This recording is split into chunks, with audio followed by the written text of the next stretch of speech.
Everybody feeling better yet? Yeah. Oh gosh. He's right, that one song does mess me up. That one line messes me up. It said, my whole life he's been faithful. I've heard it so many times already, but I don't guess I'm going to get over it. I don't want to get over it. And it said, every time he says that, my whole life he's been faithful. And I'm thinking, even when I wasn't, That's right. even when I didn't want nothing to do with him, even when I thumbed my nose at him, he's still right there, rock solid, saying, he know. Yep. Is anybody here? Yes. Does anybody know what I'm talking about? Yes. Has anybody's life been changed by Yes. this goodness Yes. of God and the realization of it, knowing that, man, he really is good and he ain't interested in us just being religious and attending church and checking the box and struggle along, and my goodness, it's messed me up. It's the goodness of God. I'm telling you, it's man, I'm messed up now. I know, I'm going to tell about Mr. Harold there. Mr. Harold, I forgot my announcement. One more announcement I got for next week is we're going to have baptism. So anybody wants to be baptized, you can get it next week, all right? Just show up. No committee's got to vote on you or nothing, or none of that stuff, you know. You just show up. I always say it takes water and want to, and we got the water. All right? I'm going to tell you about Mr. Harold because that reminded me of it. But Mr. Harold's been sitting right there in that seat for several years now. I don't know, but 10 years. Been here from the get-go, near about, I guess. So he I guess last over a year ago now, or longer, year and a half or something like that, he's had a pain in his leg, couldn't hardly bend his leg, couldn't get up them stairs. He told me he's on a, I asked him if he'd tell this, he said, no, you tell it. Scale of 10, his pain level was 8 or 9 every single day. He'd have to roll out into the floor and get up off the couch by rolling out the floor and all. I'm telling all this right, ain't I, Mr. Harold? And so he said, I've been coming up here and listening to you talking about this. He said, this is what he said. I've been listening to you talking about this mind change thing. And he said, I've been letting the dogs out and I get out there in the driveway, you know, and you've heard me talking about getting in the driveway. And so he said, this was this week sometime, right? A few days ago. He got out there with the dogs in the driveway, and he said, I had a little talk with the Lord and said, if you do this for Jason, I reckon you do it for me. And right there gets healed. And has 0 pain in his legs. He couldn't ride in the car. He couldn't ride in the car very good. He had to keep his legs straight and had to get up them stairs with a cane and all. Could barely go. Couldn't sit there with his legs. Look at him. He's sitting there with his legs crossing out. Look at there. Look at it. Pain-free. Pain-free. Right there in the driveway. Now, I mean, that's the goodness of God getting on, man, right there. So, I mean,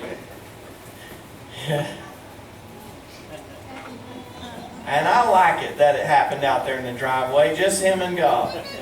Wasn't some fancy preacher laying hands on him, nothing else. Just truth coming alive in his heart and saying, I want what's mine and I know what God has for me and I'm just going to take a hold of it and...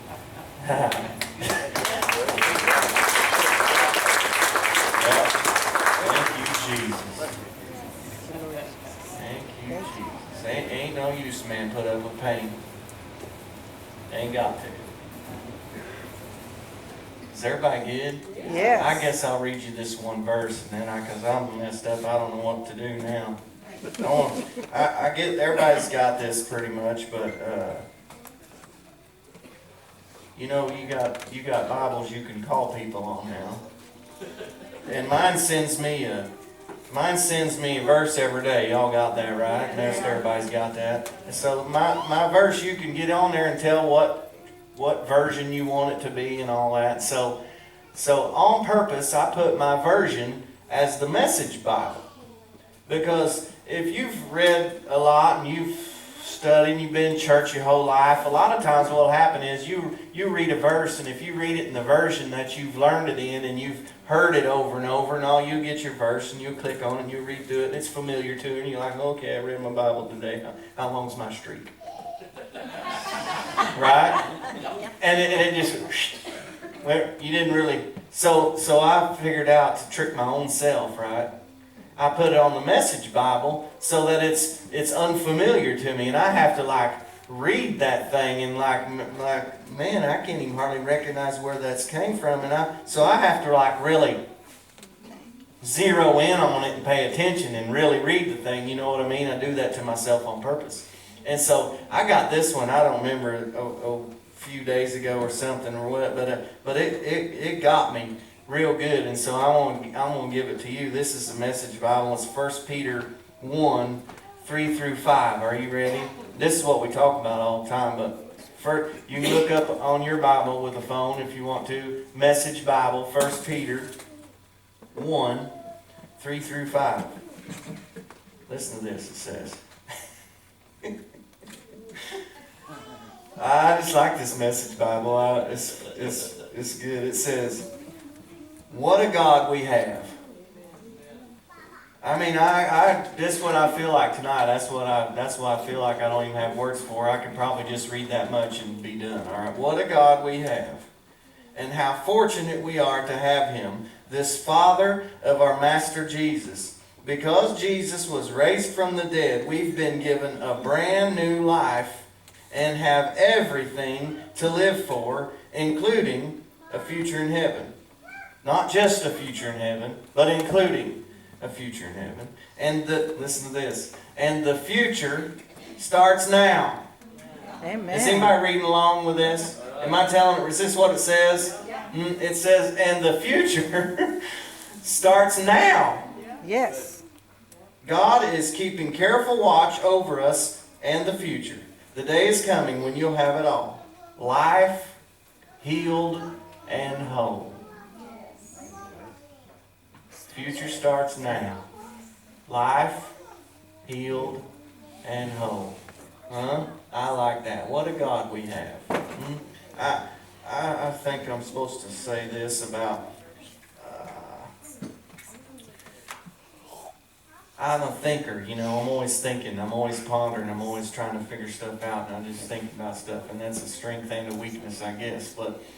because I've come to the understanding to know that it's the will of God to bless us. I know that it's the will of God for Him to get as much of His goodness to us as physically possible, that we can stand without that crushing us. You understand what I mean by that? He's a good Father, and He's wise, and He understands, and He knows that we can only stand so much at a time as we grow. And He understands that the goodness coming to us is what causes us to grow. So He gives us as much of it as we can stand, and that causes us to grow so that now we can stand more, and then we can stand more. He causes more of it to be released. He's strategic, right?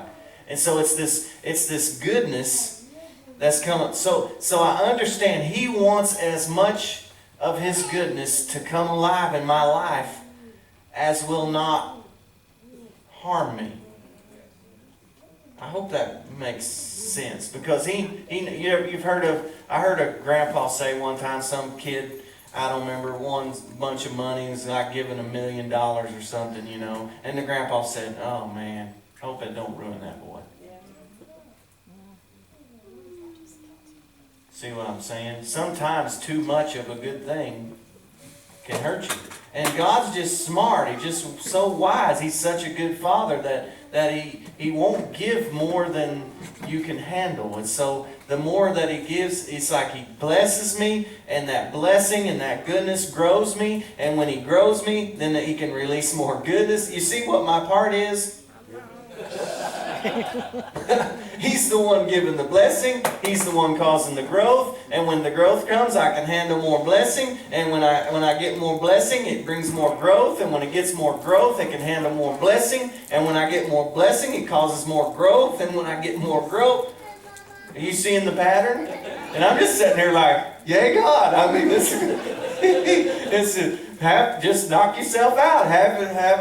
Have a heyday with it if you want to. I'm just going to live in it, right? And so, knowing that's the case now, I still see places and people and areas and stuff that would seem like the blessing's not necessarily working in this area. Or it might even be some prayer that's seemingly unanswered. And so I'm thinking, I'm scratching my head and I'm thinker and I'm pondering, I'm saying, I know that it's the will of God for this to be. And I know I believe in that. So why is that not? Does anybody know them? Not just me, right? I want stuff to be right now, don't you? I like immediately, suddenly, straight away, Luke says, right? I like that. But sometimes it ain't. And it's in those times I kind of have to trust His wisdom and let Him teach me and be humble and say, you're going to have to show me. Because I know that it's your heart for this to be. So there must be a reason why it's postponed or whatever the right word is. I don't like to say withheld because I know that it's not His idea of the withholding. And so I heard Dan tell a story over and over. He's told it. And it's really affected me, but he told about, you guys know that Dan's been here, Dan Moses tells a story about, he was wild, mean, and on the verge of divorce, and was getting divorced, and had been married for, 13 years or something like that. And so then, as he's working in this warehouse, God just gets on him, and he has this experience with God, and he's like changed immediately, and he goes home and gets in his bedroom because him and his wife are, they're still in the same house just because that's what they could afford, but they're not together. And so then Dan's life's changed all of a sudden. Now she'd go to church and he might go for a while and pretend, but he didn't want anything to do with it. He'll tell all this stuff. I'm not telling nothing on him.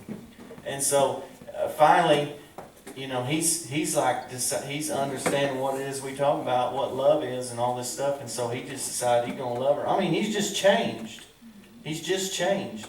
And she's all bitter and hard and everything else. And said, now she's even mad. Because it's easier to get divorced when you're still no good.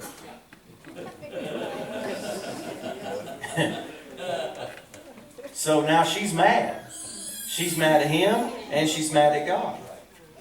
And so she shakes her fist at God and says, I've prayed for this man for 13 years. And now?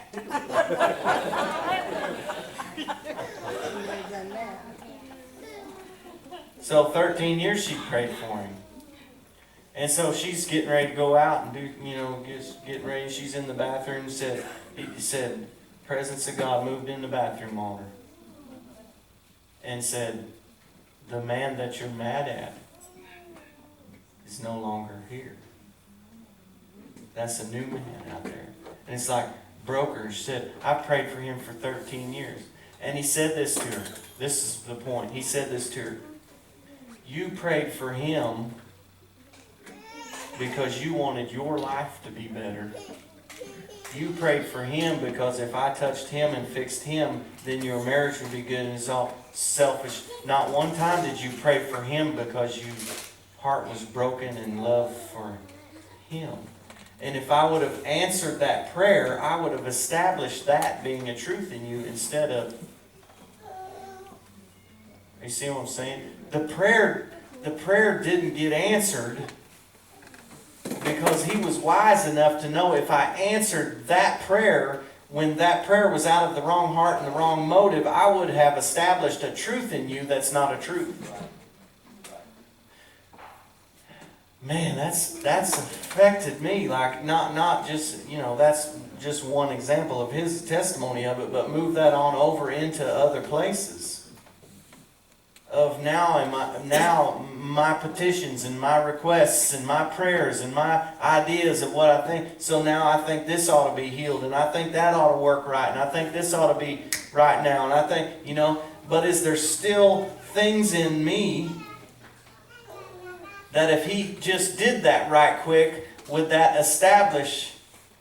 It's like you can see Jesus over and over and over and over doing things for people everywhere he went, healing folks, doing all. He like very seldom ever did the same thing twice. Never did it the same way. You know what I mean? It's like all this, I think it's in there for the reason of he knows us, that if he did it the same way, we'd make it a method, and we'd do it the same way, and then we'd be Methodists. That's mean. I didn't mean that. You know what I mean?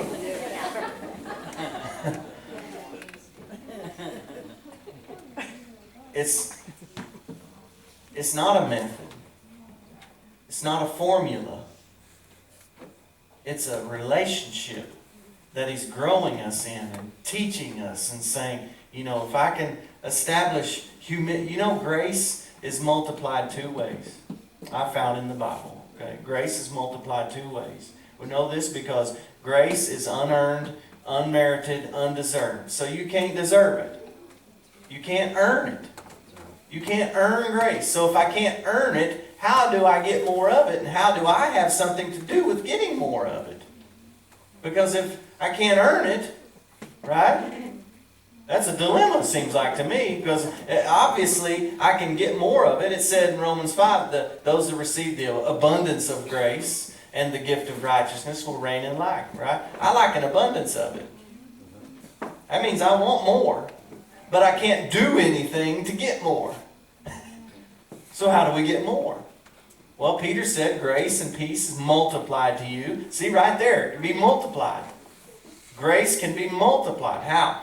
By the knowledge of Him. So knowledge of Him increases grace. So the more I know Him, the more I know of Him, the more grace is released in my life. Another way is humility. Grace is increased through humility. So I can say the humility of being teachable and saying, you know what, I'm not all the way there yet. I still have places to change, so I want you to father me. I want you to teach me. I mean, He likes it. He likes that. He likes for us to give Him the permission to say, hey, I'm not all the way there. I may still have, see, it's real easy, especially when you're criticized. You know. Anybody ever been criticized because you go to church in a barn? The preacher wears a hat. They believe what? I mean, they don't preach on sin and they don't make you repent and come, right? Everybody been criticized. So what happened? Well, we don't believe in all that healing business, right? You watch. Now, it can be real. Now, I went to a Baptist. I mean, this was a Baptist deal, and I can say that because I was a Baptist at one time. And so I went to this Baptist deal over in Missouri, room full of Baptist men. And they wanted me to come over and teach. And 3 days, I think it was, and I said, all right, but you sure? Yep. I said, all right. I went over and I hammered them for 3 days on healing. Hammered them. I mean, hammered them. Put so much word on it, though. They loved it, and they couldn't, they couldn't disagree with it at all. I mean, so here we go, Now, knowing that I'm in a room full of people that disagree with me, now this guy, he gets healed there. And so I get ready to show them how to get somebody healed. I'm just teaching the deal, right? So now we've laid all this foundation out. I said, okay, who here needs healed? And so this old boy, he's over there just crying. He don't even know why he's crying. He's just crying. And so I'm going to say, all right, now look. This old boy, told about he's been in a wreck. His back had hurt for all these years. Couldn't hardly work, all this stuff. And it was bad and all, on and on and on about all this, how bad his back was, right? And so I said, all right, I went over and I got a hold of him. I said, now look. I know I'm in a room full of people that probably disagree with me, and it'd be easy for me to pray for him and want him to get healed, not because it's just the will of God, but to prove I'm right and you're wrong. I know you guys don't think like that. Don't think it didn't cross my mind. But because I allow Him to father me, and to establish truths in me, said, he's not healed today because y'all disagree and because I'm proving I'm right. He's healed today because it's the will of God and the love that God has for this man, and it's the truth, and that's why he's healed today. I said that to him. And so then I said, I'm going to teach you guys how to get somebody healed.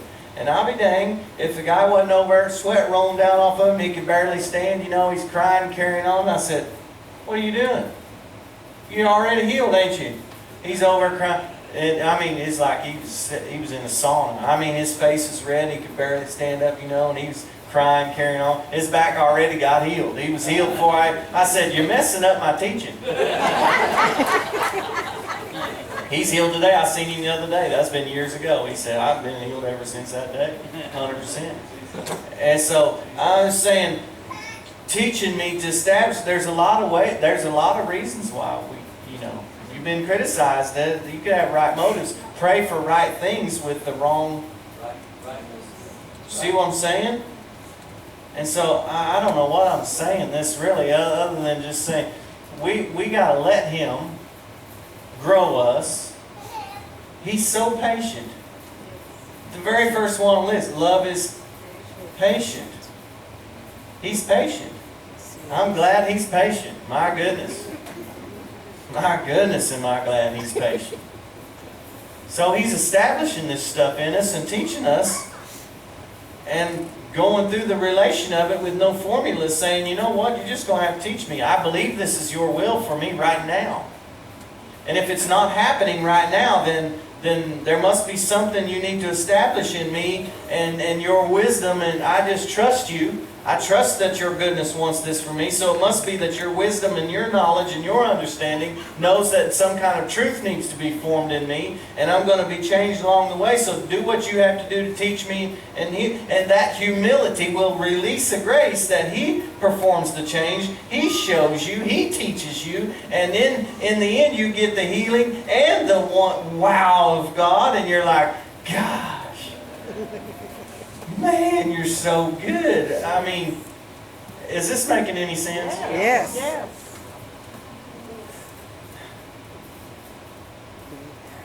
Grace is a teacher, it says in Titus.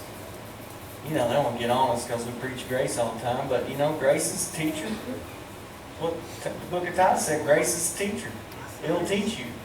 It'll teach you way more than the law.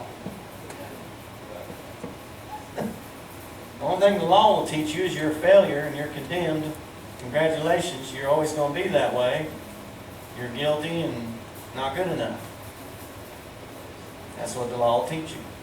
That's what it was sent to teach you. It was its purpose to teach you that, so that you would get to the end of yourself and say, I need a different deal. And then Jesus came, died, gave us a new deal, and now we got the new deal. And now we're entered into this covenant of grace, where the goodness of God's released in our life, and we can live in that. And it teaches us. I'm telling you, I never learned this kind of stuff when I was just religious. Is everybody good? Yes. Right. I don't know what to do now. Other than just this is our prayer. That we're getting understanding and to say, hey, I know it's His goodness that brings about change, and I know it's His heart to give us as much of His goodness as we can possibly stand. Now I can posture my heart to say, okay, I need you to take me to the place that I can stand more.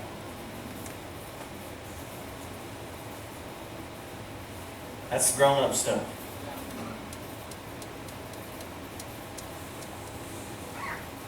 And it takes humility to go to that place. You've heard me tell before, but like the disciples, and whenever the guy brought his boy, the guy brought his boy, and one of the disciples was getting healed. Now they'd already been sent out. They'd seen all kinds of miracles, all kinds of healings, and it's all kinds of stuff they'd seen. They came back wound up, right? They went out and saw so much stuff. When they got back, Jesus said, I know, I seen Satan falling. when you guys are out there doing all that stuff. So here they've seen all this stuff, right? And then this guy brings his boy, and he's, I don't know what, all epileptic and all this stuff, seizures, throws him in the fire, tries to, all this stuff. It's a pretty bad case. And they couldn't get the job done. And so Jesus is up on the hill, and he comes down and is like, what's going on? I'm paraphrasing the story, Jason's version. And the guy says, I brought my boy to your disciples, but they couldn't get him healed. Jesus gets him healed now. Now I have to say, was it the will of God for the boy to be healed? Yes. Before Jesus came down the hill and the boys were trying to get the boy healed, was it still the will of God for the boy to be healed? Yes. Were the boys getting the job done? Was it the will of God for him to be healed? Yes. Were the boys getting the job done? Because the boys weren't getting the job done, did that change what the will of God was? No. Just because they weren't getting the job done does not reflect on what the will of God for the boy was. Now what's happened is we've wrote new doctrines and formed new belief systems. Say, well, so-and-so didn't get healed and I prayed for him. Problem can't be me. Must not be the will of God. Come on, there's a lot of that. We've changed our belief systems over what we haven't seen happen or what did happen or all this stuff, and we've let that stuff, circumstances, form truth in us. When what really should happen is we should take on the humility that the disciples did and say, hey, pull Jesus to the side, get in our closet and say, I know this is the will of God to happen. It had to be the will of God or Jesus wouldn't have healed the boy. So the will of God was made known, but the boys couldn't get it done. They pulled Jesus to the side and say, it must have been your will. We couldn't get it done, so why not? Why not? I appreciate that about them. And Jesus basically said, because of what you're still failing to see. Once you start seeing what I see, you'll start doing what I do. And the more you grow in that, and the more you start to see, and the more experience you get, and the more fights you fight in, and the more battles you battle, the more experience you get, the more you'll see. So I just say, let's take on that position, that posture of, all right, because Mr. Harold's still sitting there, healed. He wasn't sitting there last week healed. He wasn't sitting there a year ago healed. He'd been through therapy, he's been through acupuncture, he's been through all this stuff. But he was still sitting there. Sitting there without being healed. Still listening. Still hungry. Still believing God. Instead of saying, he preaches that healing all the time. Here I sit, still in pain. Humility. Still struggling up them stairs with a cane, can barely go, can't even bend his leg and all that stuff. Still coming to here. Still coming to here. Still coming to here. Still coming to here. That's humility. Still coming to here. And then in the driveway. Bam. And he calls me after that and says, fill the baptismal.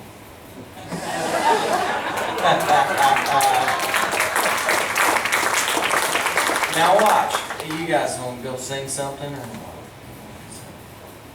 don't learn me. Yeah, might as well. That way they can sit and ponder on this for a minute. Now watch. This is my point. All this time. He'd been here how long? 10 years. Did I ever pound him and honder and really about being baptized? Did I get on him about it? Did I pressure anybody?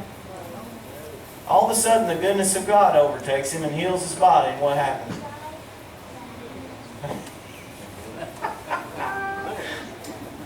The goodness of God. Amen.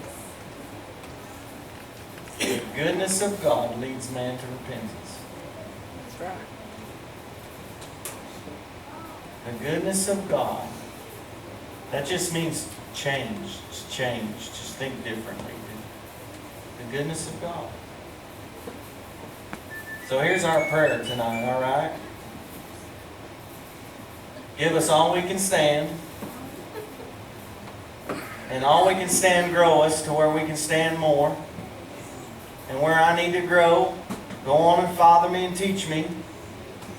Give me a hearing ear. I always say it like this: give me all I can stand and a quarter turn more. All right? Is everybody good? Yep. I know this is different. I hope it helps somebody.